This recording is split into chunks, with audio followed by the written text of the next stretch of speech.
Peter Tripp provided the world the ultimate test for the effects of sleep deprivation by his record-breaking time awake, 201 hours.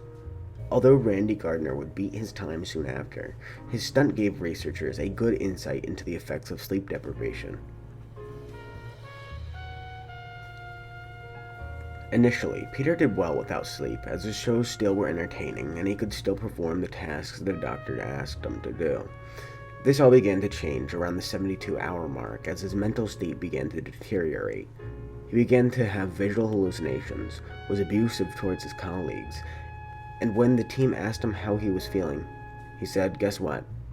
He was tired. He said that he saw cobwebs in his shoes.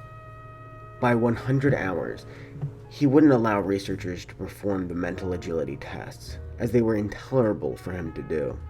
He thought that one of the scientists' coats were made of furry worms.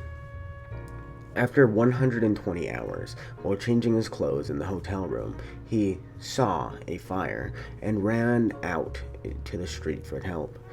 He became paranoid. He accused the doctors of trying to stage the fire, and from there, he only became more paranoid. His voice became slurred, almost to the point of incoherence. He accused people of trying to poison him, saw cats and mice, questioned his own identity, if he was who he was, couldn't recite the alphabet, accused the doctors of trying to send him to prison. And then, it was over. He finally reached 200 hours. To celebrate, Peter took a nice 13-hour, 13-minute nap, spending the vast majority of the time in REM sleep. Now, because I'm not an expert in this by any means, I'm not moving beyond the scope of what I've read by the experts or facts. Peter Tripp was divorced relatively soon after the incidents, which some have connected, but keep in mind that he was divorced 4 times throughout the course of his life, which may indicate that he was just a bad husband.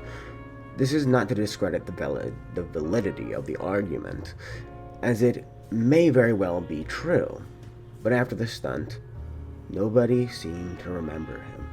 He kind of just faded away. In fact, when you look up Peter Tripp on an incognito browser, where the engine doesn't take into account your history, everything about him is about the stunt. That seems to indicate that something changed in him, but that is all speculation.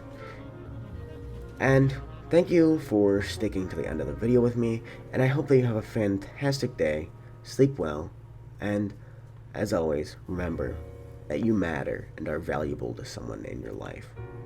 Thank you so much for watching. Goodbye.